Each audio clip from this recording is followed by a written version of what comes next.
सुंदर ते ध्यान उभे विटे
थोडंसं इथं राहिलं सोबत काय विलास या साईडला नको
हो पप्पा लावून देतो आपल्या हाताला लावला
Oh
कुळी कन्या पुत्र होती जे सात्विक तयाचा हरिक वाटे देवा गीता भागवत करीती श्रवण अखंड चिंतन विठोबाचे कुळी कन्या पुत्र होती जे सात्विक तयाचा हरिक वाटे देवा तुका मने मज घडो त्यांची सेवा तरी माझा देवा पार नाही कुळी कन्या पुत्र होती जे सात्विक तयाचा हरिक वाटे देवा नमो विठ्ठला राजया पांडुरंगा नमो रुक्मिणी माऊली ज्ञान गंगा नमो पुंडलिका नमो चंद्रभागा नमस्कार माझा रुक्मिणी पांडुरंगा पांडुरंग करू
पांडुरंगा करू प्रथम नमन दुसरे चरण संतांची त्यांच्या कृपादाने कथेचा विस्तारू बाबाजी सद्गुरु दास तुका ओम नमो ज्ञानेश्वरा करुणा करा दयाळा तुमचा अनुग्रह लादलो पावन झालो चराचरी आपुल्या हिता जो असे जागता धन्यमता पिता तयाचिया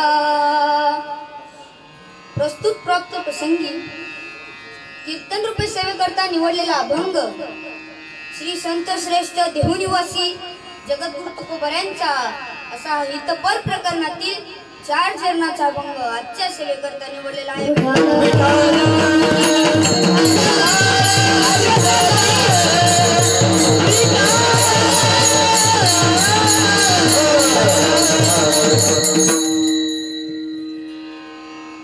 आज हा अभंग आजच्या जीवनामध्ये प्रत्यक्षात आलेला आहे।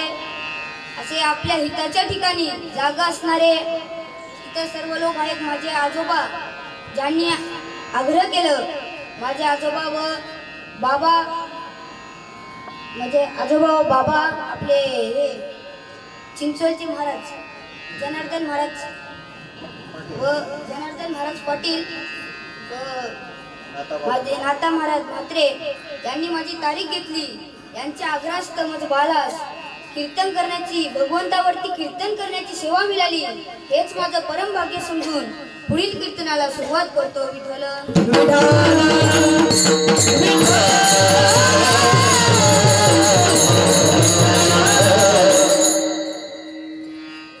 आजच्या कीर्तनाचा प्रतिपाद्य विषय असा आहे की अभंग जगद्गुरु तुकोबरायांची. या अभंगातून माझे जगद्गुरु तुकोबराय आपल्या हिताच्या ठिकाणी जागा असणाऱ्या मुलांच्या आई वडिलांना धन्यता देतात. मग पहिला प्रश्न असा निर्माण होतो की असे तरी पुत्र कोण? तर या महाराष्ट्राचे जाणते राजे छत्रपती शिवाजी महाराज. ज्या छत्रपती शिवाजी राजांनी स्वतःच दारुष्ट रक्त वाहून ज्यांनी दिल्लीच्या तख्ता पर्यंत स्वराज्य निर्माण केलं आहे ना, ते छत्रपती शिवाजी महाराज. छत्रपती शिवाजी महाराज हे नाव तालुक्यापुरतेच नाहीये, जिल्ह्यापुरतेच नाहीये, महाराष्ट्रापुरतेच नव्हे तर या भारतातील कानाकोपऱ्यापर्यंत, या मातीच्या कणाकणापर्यंत माझ्या छत्रपती शिवाजी राजांचं नाव. अशा छत्रपती शिवाजी राजांना त्यांच्या आई वडील धन्यवान असल्या कारणाने माझे जगद्गुरु तुकोबराय त्यांच्या आई वडिलांना धन्यता देतात. विठ्ठल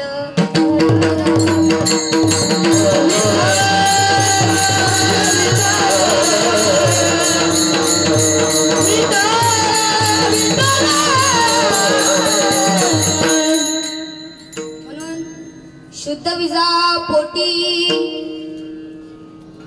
फळे रसाळ गोमटी किंवा गोमट्या बीजांचे फळही गोमटी. महाराज तुम्हीच मला सांगा, आता बीज जर चांगलं असेल तर रोपटे चांगले जन्माला येणार ना. मग तुम्ही म्हणता बीज हे बबुल का आम का से खाए, तर बाबलीच्या झाडाला आंब्याची कैरी लागू शकते का? नाहीये. तुम्ही म्हणता तसं पण लागू शकत नाहीये. म्हणून शुद्ध बीजा पोटी फळे रसाळ गोमटी. तर मला सांगा, हिरण्यकशिपू एवढा पापी भक्त प्रल्हाद का हो जन्माला आला? तर त्याचे एक कारण आहे. पूर्वी काळामध्ये हिरण्यकशिपूची पत्नी कयाधू, त्या कयाधूला इंद्रदेव चोरून नेत असताना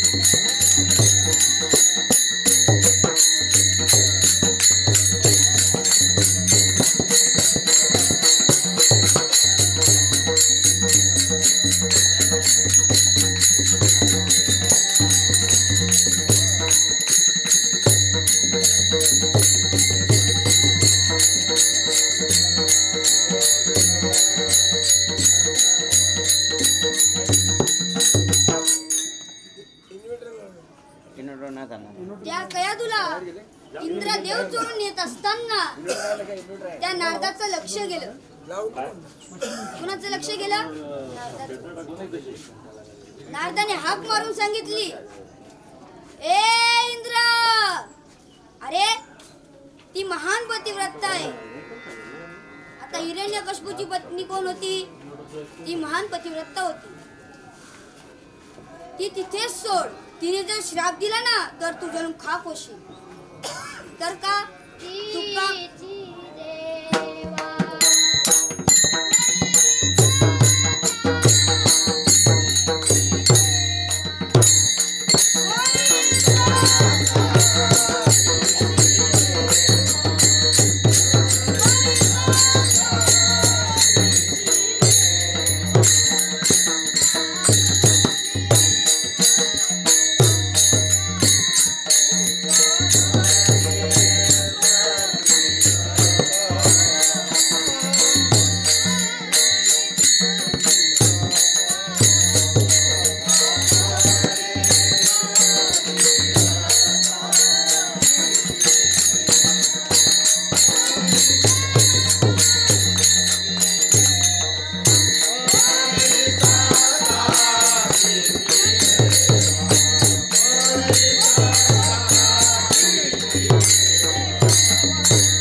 तुझी देवा वरी सत्ता, तिथे सोड तिथे सोड.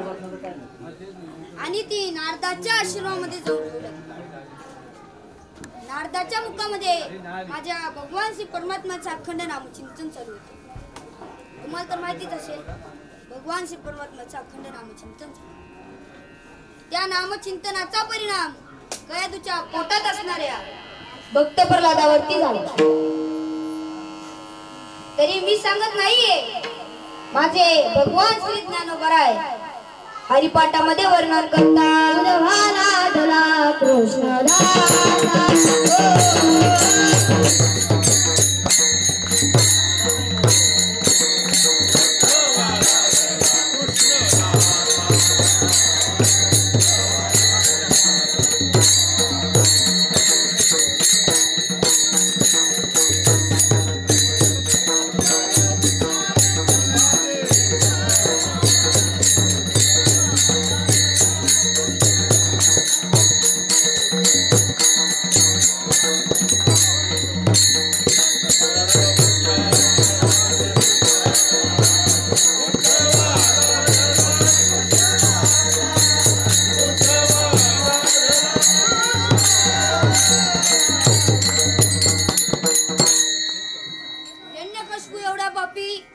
भक्त प्रल्हाद का हो जन्माला आला, तर त्याचे एक कारण आहे.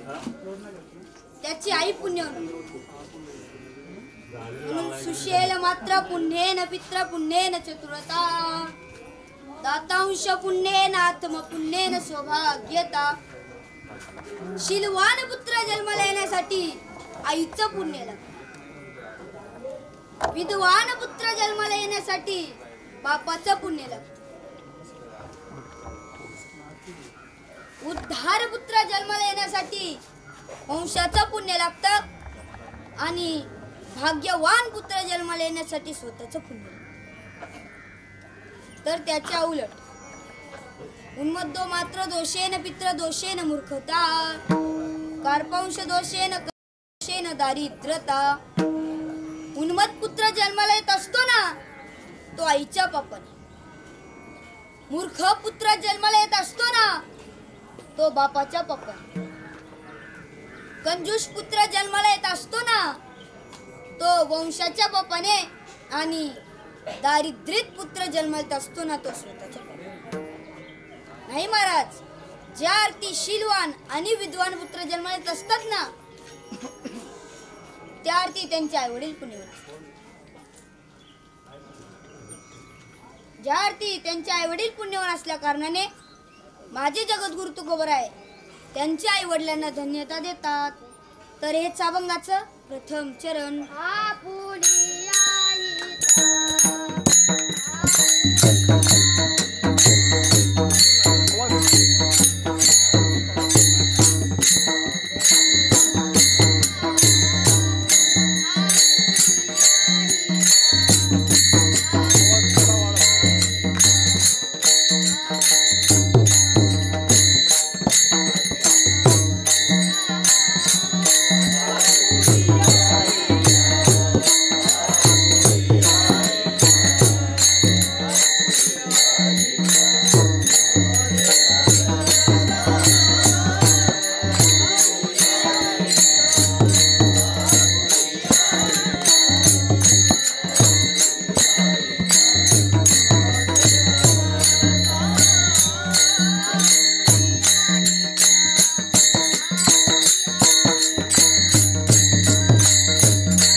माझ्या हिता जो असे जागता धन्य माता पिता तयाचिया. धन्य माता आणि नंतर पिता असं का? पहिला क्रमांक मातेला व दुसरा क्रमांक पित्याला असं का? तर त्याचे एक कारण आहे. संतांचं वाङ्मय आहे शास्त्राच्या आधारी आहे. जसं शास्त्र मातृदेव भव दुसऱ्या क्रमांकाला पितृदेव भव, तसं संतांचं वाङ्मय आहे आधी माता नंतर पिता. हो, त्याचं दुसरं एक कारण आहे. बाळ जन्माला आल्यानंतर त्या बाळावरती काही महत्वाचे संस्कार घडवण्यामध्ये पहिला क्रमांक मातेचा आहे व काही दिवसांनी संबंध हे पित्याचे. व त्याचं तिसरे एक कारण आहे. आई घराचं मांगल्य असते तर बाप घराचं अस्तित्व असतो. छोट्या संकटाकरता आई असते तर मोठ्या संकटाकरता हा बाप असतो. पहा, आपण जर एखाद्या रस्त्याने जात असताना आपल्या पायाला जर ठेस लागली ना, आई ग असा सहज शब्द आपल्या तोंडातून बाहेर.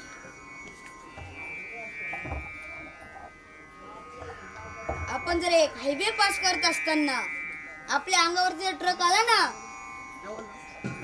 अरे बाप रे असा सहज शब्द आपल्या तोंडातून बाहेर पडतो. म्हणूनच माझे जगद्गुरु तुकोबराय म्हणतात, धन्य माता आणि नंतर पिता विठ्ठल.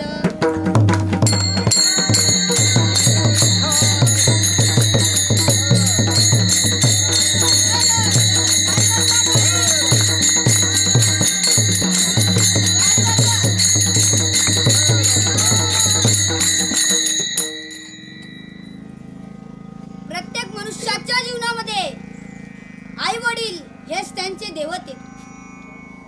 पण या कलियुगामध्ये आई वडिलांना मानतं कोण? स्वामी तिन्ही जगाचा आई विना भिकारी. आता अर्ध्या रात्री उठणार कोण? आईच. जेवायला वाढणार कोण?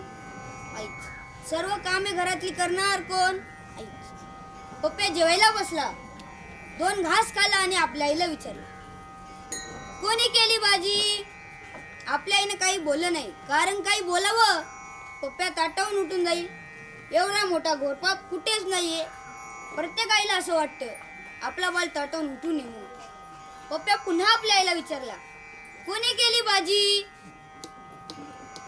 आपल्या आईच्या तोंडून एक शब्द निघाला, मी नाही केली. मग कोणी केली?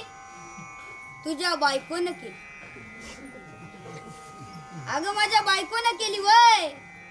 अगं मग चालायचंच, ती नवीन हाय, मसाल्याचा अंदाज नसेल, असं होतच असतं. बायको म्हटले की सर्वांनाच चालतं. वाढ वा वा वा वा वा, आपलीच गाडी आपलीच माडी, आपल्याच बायकोची गोल गोल साडी, हातात बिडी तो ओढतोय काडी, त्याची बायको मात्र जाडी जाडी, आई मात्र हडकुळी. तर का आई रे बैमान दुनिया, आई रे,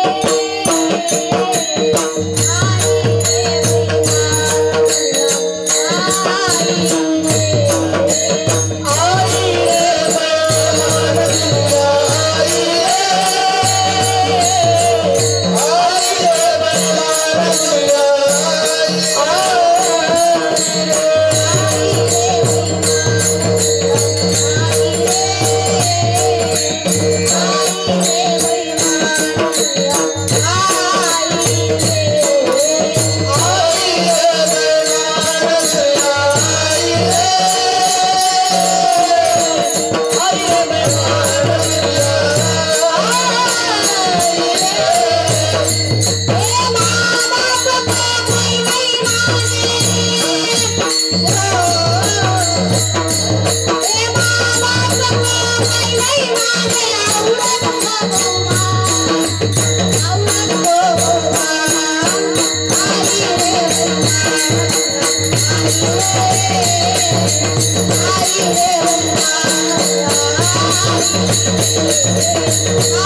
औरत को बहुमान, साधु संत को कोई ना माने, जुड़ो को बहुमान। आई रे बेईमान दुनिया आई रे। या कलियुगामध्ये आई वडिलांना कोणीच मारत नाही। तर मौली परवा मी कीर्तनाला जात असताना माझं कीर्तन साताऱ्यामध्ये असल्या कारणाने मी आळंदीतून सकाळी 11 वाजता निघाले।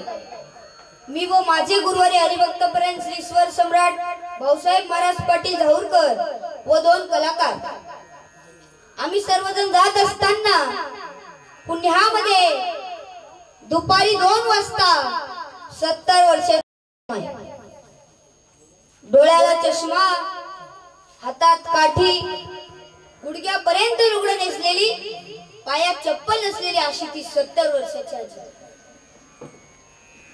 मी त्या आजीमाईला पाहिलं व ड्रायव्हरला गाडी थांबवण्यास सांगितलं। ड्रायव्हरने गाडी थांबवल्यानंतर मी त्या आजीमाईला गाडी जवळ बोलून घेतलं, गाडीमध्ये बसून घेतलं। गाडी 5 किलोमीटर अंतरावरती गेले असताना मी त्या आजीमाईला विचारलं, आजीमाई तुम्हाला किती मुलं आहेत हो? तेव्हा त्या आजीमाईने सांगितलं की पोरा मला 3 मुले। मी विचारलं आजीमाई तुमचे मुलं काय करतात? तेव्हा त्या आजीमाईने सांगितलं की पोरा माझा पहिला मुलगा इंजिनियर आहे, माझा दुसरा मुलगा शिक्षक आहे। मी विचारलं आजीमाई तुमचा तिसरा मुलगा काय करतो? त्याचं नाव घेऊ नकोस। का हो आजीमाई तुमचा मुलगा दारू पितो की काय? नाहीये। जुगार खेळतो की काय? नाहीये। चोरी करतो की काय? नाहीये। पान गुटखा काय व्यसन? नाहीये।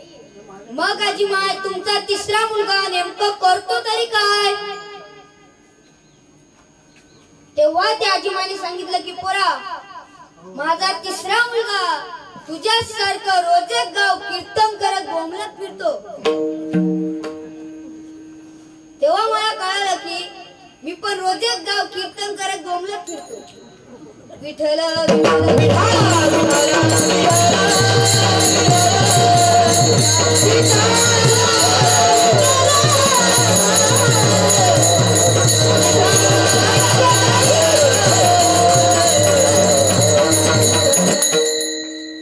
या जगतमध्ये या कलियुगामध्ये साधू संतांना कोण मानतं?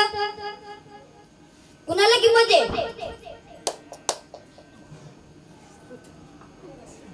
कुठं पण जा काढ 100 रुपये। वारकरी असल्यावर 1 रुपया नाही देतो। जो या जगत्वामध्ये या कलियुगामध्ये साधू संतांना मानतो ना त्याचे आई वडील धन्यतेच्या लायकीचे। म्हणून धन्य माता पिता तयाची या पुत्र अथवा कन्या कोणत्या कुळामध्ये जन्माला येत असतात ना तेव्हा माझे जगद्गुरु तुकोबराय अभंगाच्या 2ऱ्या चरणात सांगतात, Oh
सात्विक तैहाचा हरिक वाटे देवा.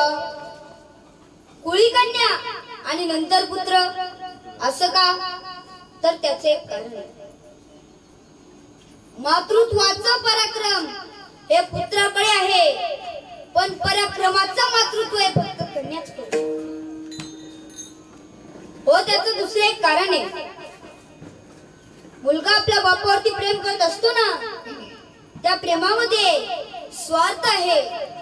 आणि मुलगी आपल्या बापावरती प्रेम करत असते ना, त्या प्रेमामध्ये निस्वार्थ आहे. तर तुम्ही म्हणाल ते कसं काय? तर सांगतो. त्या अगोदर भुजंग करा विठ्ठल.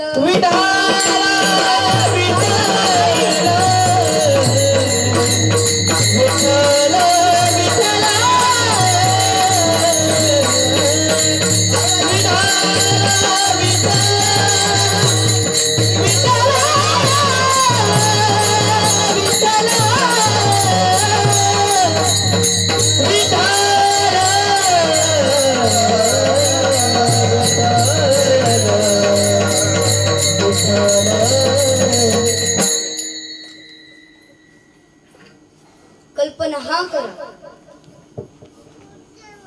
14 वर्षाची मुलगी जर शाळेतनं घरी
सासुरासी जाए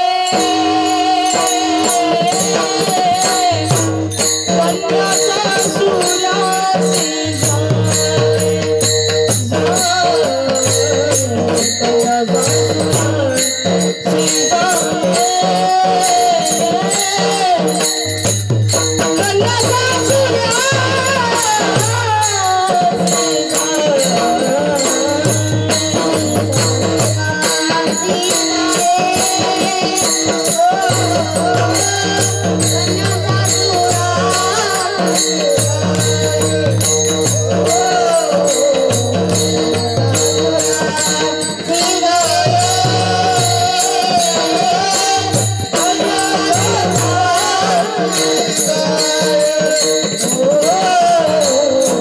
कन्या सासुरासी जाए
कन्या सासुरासी जाए मागे परतनी पाहे तैसे झाले माझ्या जीवा केव्हा भेटशी केशवा.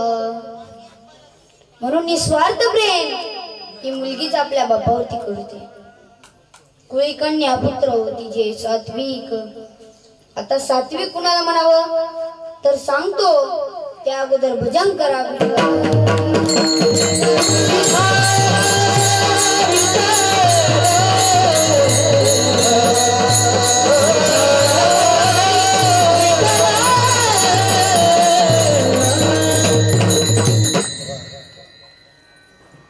जेव्हा भिल्लकुळातली शबरी जेव्हा तिचं 18वं वय वर्ष पूर्ण झालं आहे ना तेव्हा तिच्या आई वडिलांनी तिचं लग्न ठरवलं. लग्नाची तारीख ठरवली. जेव्हा शबरी मातेच्या दारापुढे 25 बकऱ्यांची दावत मांडलेली होती ना तेव्हा शबरीने आपल्या आईला विचारलं, आई ही 25 बकऱ्यांची दावत कशासाठी ग? तेव्हा शबरीच्या आईने सांगितलं की शबरी उद्या तुझं लग्न आहे ना पाहुणे मंडळींना मेजवानी म्हणून ही 25 बकऱ्यांची दावत चालली. शबरीने आपला विचार केला. 2 जीव एकत्र येण्यासाठी, नाशिवंत संसाराची संकल्पना हा मांडण्यासाठी जर या 25 बकऱ्यांचा घात होत असेल ना, तर मला लग्नच नकोय. त्याच रात्री आपल्या घराचा त्याग केला, अरण्यात निघून गेली आणि माता ऋषींच्या आश्रमामध्ये जाऊन राहू लागली. अनेक वर्ष माता ऋषींची सेवा केली. जेव्हा माता ऋषी निजदामाला जाऊ लागली ना, तेव्हा शबरीला सांगू लागले, शबरी, उद्या तुला याच ठिकाणी जगाचा बाप, ब्रह्मांड नायक, ज्याच्या सत्तेने सर्व जगत चालत असताना ते राम प्रभू तुला भेटायला येणार. तेव्हापासून शबरी माता आपल्या झोपडीपुढे फुले अंतरायची, रांगोळी काढायची, राम प्रभूंची आतुरतेने वाट पाहायची. कोण्या दिवशी येतील माझे रामप्रभू, कोण्या दिशेने येतील माझे रामप्रभू. एक दिवस मात्र भजनच गाऊ लागली. जब मेरे राम जी का सबरी के कुटिया पावन होगा. जब मेरे राम जी का आवन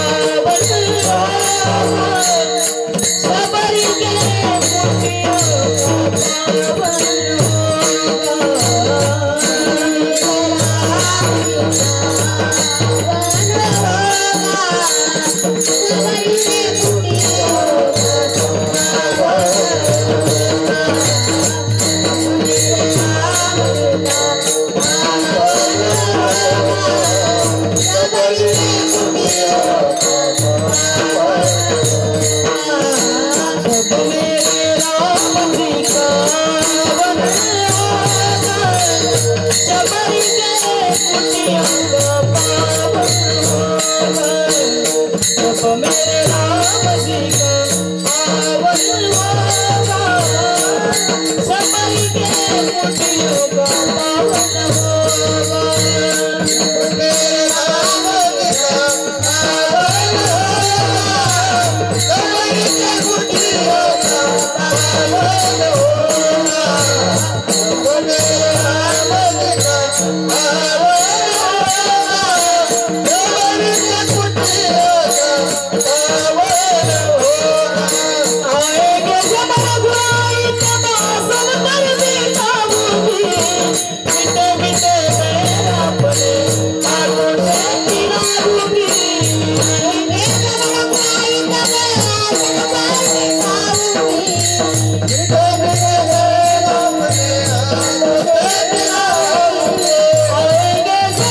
पावन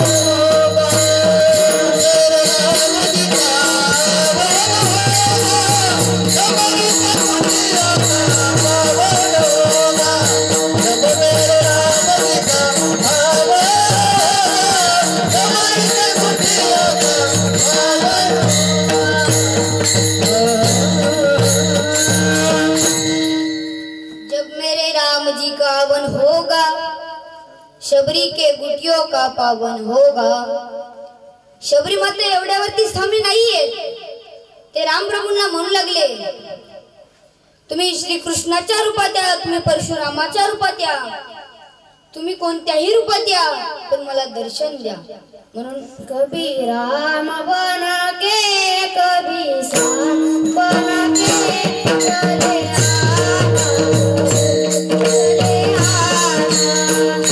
कभी राम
कभी राम बन के कभी श्याम बन के चले आना प्रभुजी चले आना.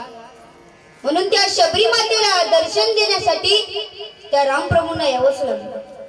त्या शबरी मातेला म्हणावं सात्विक. आणखी कोण कोण असेल सात्विक?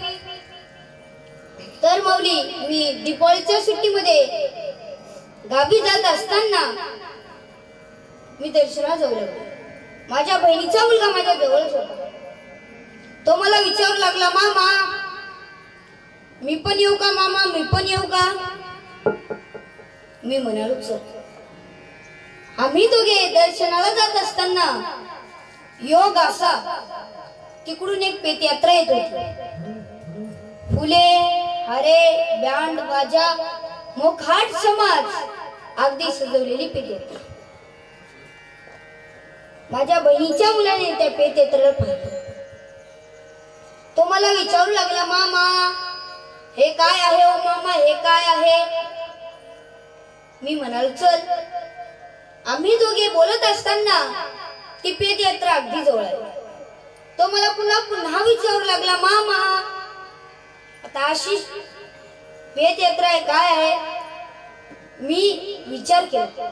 त्याची बाळ हट्ट होती. तो घाबरेल वगैरे म्हणून मी त्याला सांगितलं शोभायात्रा आहे. तर एवढं सांगितल्यानंतर त्या पिस्तुलाला गप बसायला पाहिजे की नाही? पिस्तुला बी लई चांगलं बघा.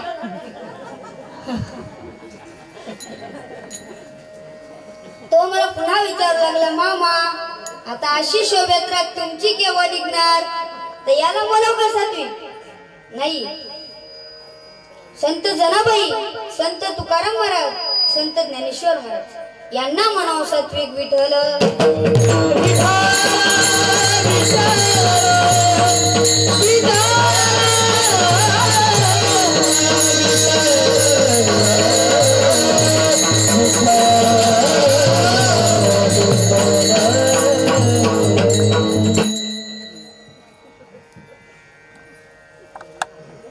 पुत्र अथवा कन्या जे सात्विक कुळामध्ये जन्माला येत असतात ना त्यांचा अर्श आम्हा तुम्हाला आवडत असतो. यात नाहीये, त्यांचा अर्श देवाला सुद्धा आवडत असतो. म्हणून तयाचा हरिक वाटे देवा. तर ते कोणत्या देवाला आवडत असतो? त्याच एक वेळेस भजनच करू विठोबार कुमार.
संत जनाबाई पहाटे उठून माझ्या भगवान परमात्म्याचा चिंतन करायचे.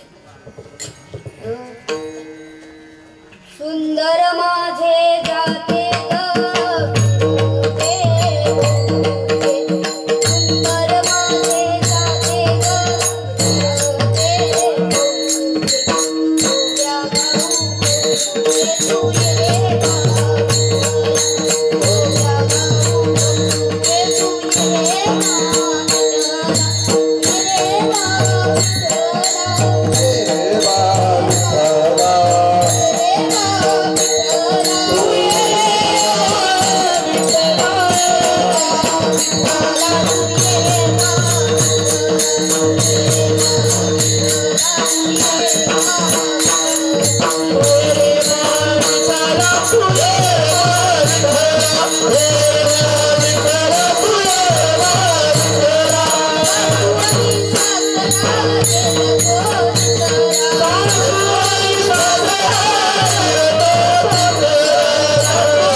भगवान परमात्म्याचा अखंड नाम चिंतन करायचे. आताच्या संत जनाबाई लिंबाच्या झाडा खाली भाऊ माझा दारू पाणी. लिंबाच्या झाडा खाली भाऊ माझा दारू पाणी. कोण्या मेल्यानं केली छाडी तिकडून आली पोलीसची गाडी. कोण्या मेल्यानं केली छाडी तिकडून आली पोलीसची गाडी. तिकडून आली पोलीसची गाडी भावाला लावली हातकडी. तिकडून आली पोलीसची गाडी भावाला लावली हातकडी. भावाला लावली हातकडी भावाला नेली पोलीसची गाडी. भावाला लावली हातकडी भावाला नेली पोलीसची गाडी. अरे काय बघता नेलं की तुमच्या भावाला विठ्ठल.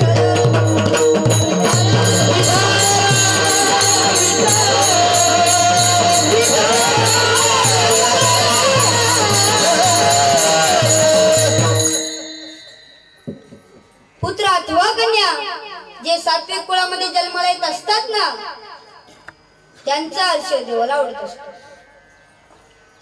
त्यांचं आयुष्य देवाला आवडण्यासाठी नेमकं त्यांच्या आई वडिलांनी काय केलं असेल हो तेव्हा माझे जगद्गुरु तुकोबाराय अभंगाच्या 3ऱ्या चरणात सांगतात. गीता भागवत गीता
चिंतन विठोबाचे. गीता भागवत या दोनच ग्रंथांचा उल्लेख.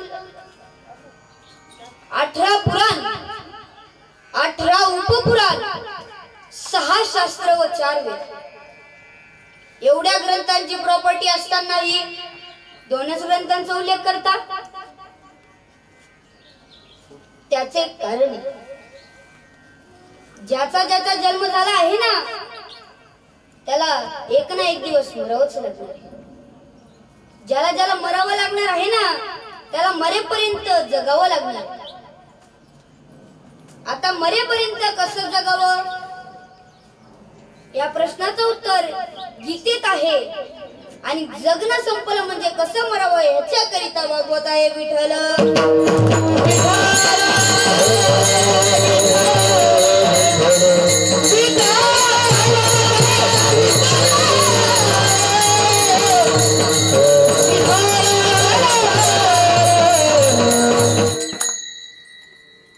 ज्याचा ज्याचा जन्म झाला आहे ना त्याला मरण एक दिवस निश्चितच. मरण्याच्या बाबतीत अजिबात वेसली बाजू चालू शकत नाही. तुम्ही काही करा मरण्याच्या बाबतीत अजिबात वेसली बाजू चालू शकत नाही. 9 भी मर गए 10 भी मर गए शास्त्र 88 33 कोटी देवता मर गए पडे काल के फासी. ज्या ब्रह्मदेवाने सृष्टी निर्माण केली आहे ना त्याही ब्रह्मदेवाचे मरण चुकले नाही.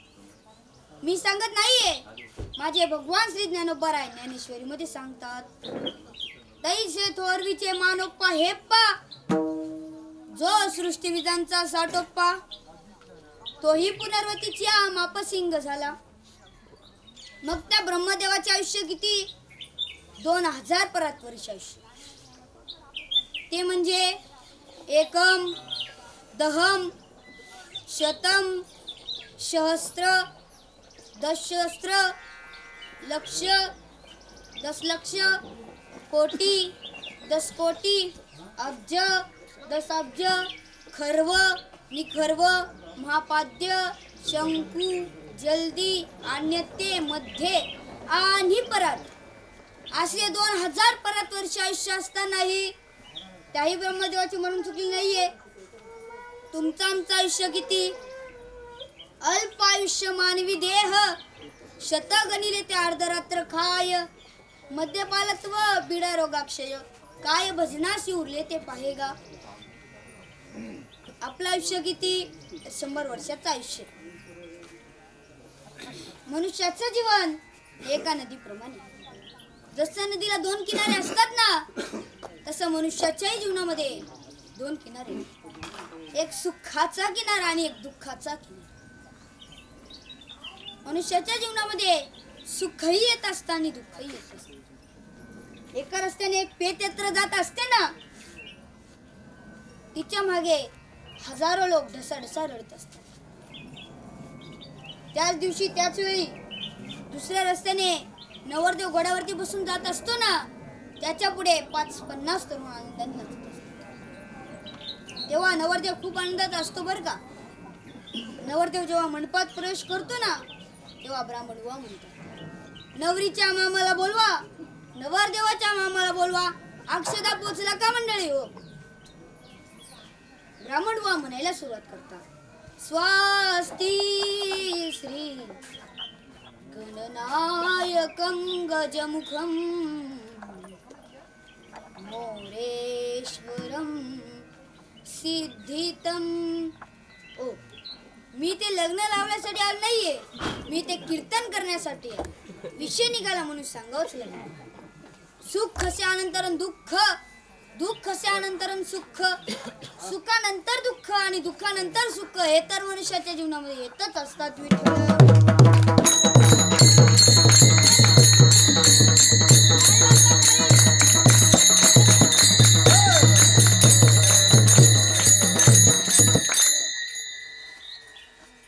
मनुष्याच्या जीवनामध्ये कशा प्रकारे प्रसंग येत असतात ना ते सांगता येत नाही. किती जरी मोठा माणूस असला तरी सांगता येत नाही. समयासी सादर व्हावे देव ठेविला तैसे चिरावे. कोण्या दिवशी यम येती चालून कोण्या दिवशी घेऊन जातील प्राण. कोण्या दिवशी स्मशानी जाऊन एकटे चिरावे समयासी सादर व्हावे. मनुष्याच्या जीवनामध्ये कशा प्रकारे प्रसंग येत असतात ते सांगतेच नाही. जशा प्रकारे प्रसंग येत असतात तशाच प्रकारे मनुष्याचं जीवन हे चाललंच पाहिजे. तशा प्रकारे मनुष्याचं जीवन हे चाललंच पाहिजे. अखंड चिंतन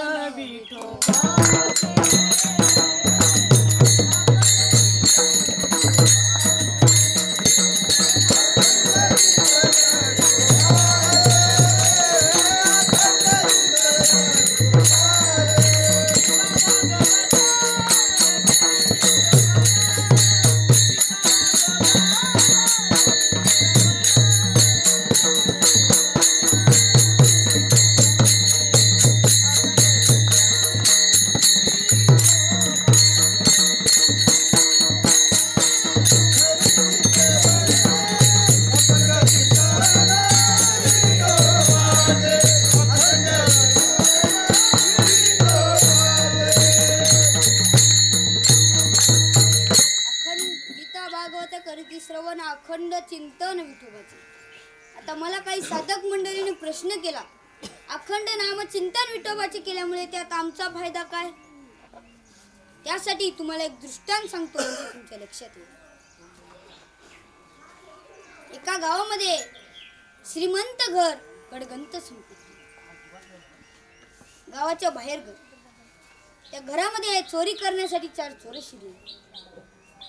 त्या मावशीने त्या 4 चोरांना पाहिलं. ती मावशी विचार करू लागली, आरडाओरडा करावा चोर मारून पळून जातील, आरडाओरडा नाही करावा चोर चोरी करून जातील. ती मावशी खूपच हुशार होती बरं का मंडळी. ती आपल्या पतीशी संवाद साधली. का हो, आपलं लग्न होऊन किती वर्ष झालं? तो म्हणाला 20 वर्ष.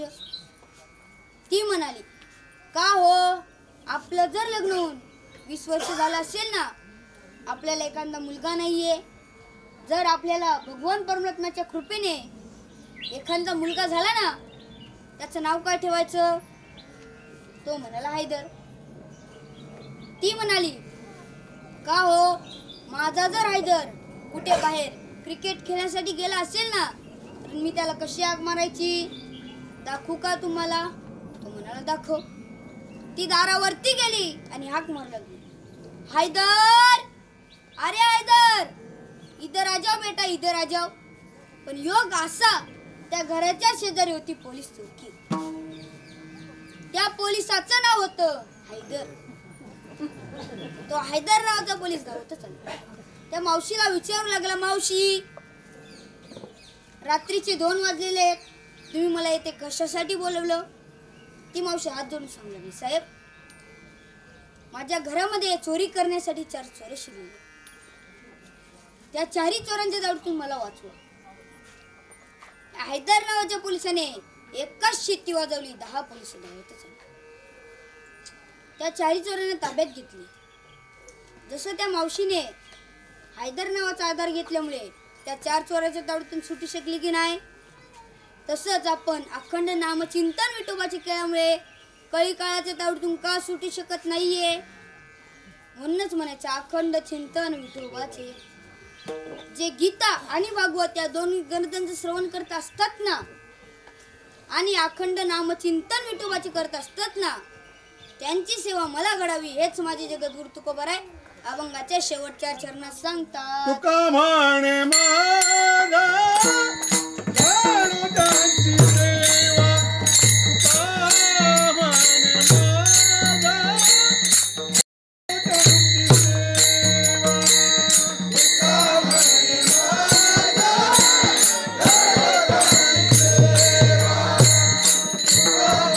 माझा जाणू त्यांची सेवा, तुका म्हणे माझा जाणू त्यांची सेवा.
तरी माझ्या देवा पार नाही.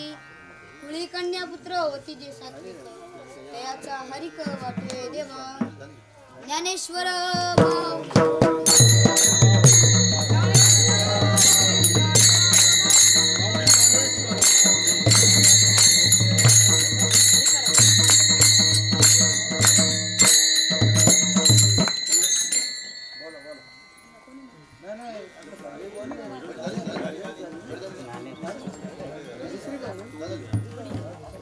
तुम्ही काढा चला तुम्ही काढा हो द्या थोडी थोडी करा करा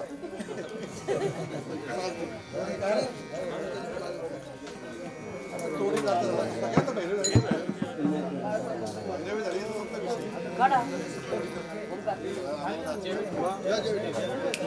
पाच मिनिटे थांबा. आपण एक हात वर करून भजन घेऊ. सर्व महिला मंडळ पुरुष मंडळ हात वर करा.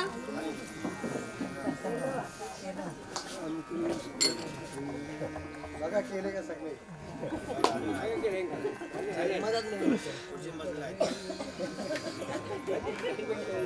तसेच आपण भजन चालू करू. नारायण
रायगड भूषण आपले बालाराम बुवा पाटील चिंद्रन, विलास मात्रे चिंद्रन व तसेच ही आमच्या आळंदीहून आलेली टीम असेल. वैभव महाराज तळणीकर, ओमकार महाराज कामरस पल्लीकर, कृष्णा महाराज आपले लातूरचे.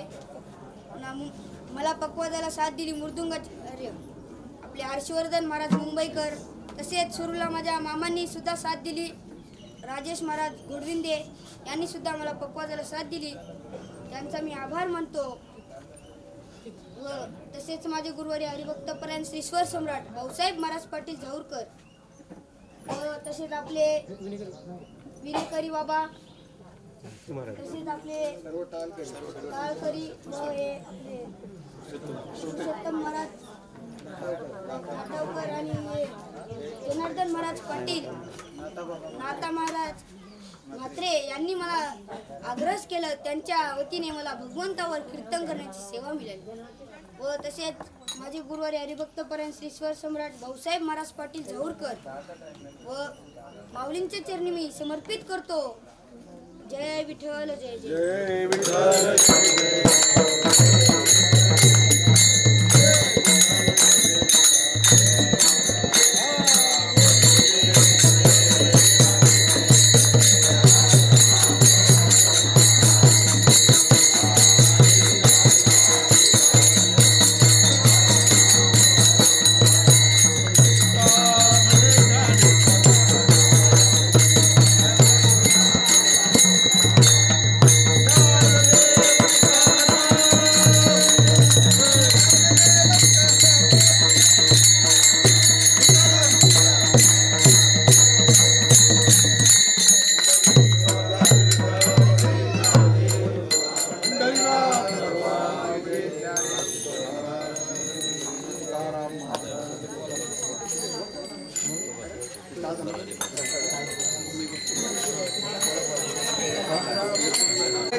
ऐकत आहे. या ठिकाणी हरिभक्त परायण पुरुषोत्तम महाराज निरपेक्ष सेवा करत होते, त्याप्रमाणे आज या सेवेला सुरुवात झालेली आहे. आज या ठिकाणी आपले हरिभक्त परायण नाथा महाराज म्हात्रे यांच्या ग्रंथाची सांगता, त्यानिमित्ताने आपले जित महाराज यांना कीर्तन रूपी सेवा दिली आणि या ठिकाणी महाराजांना वस्त्र आणि श्रीफल देण्यात आहे, त्याचा त्यांनी स्वीकार करावा.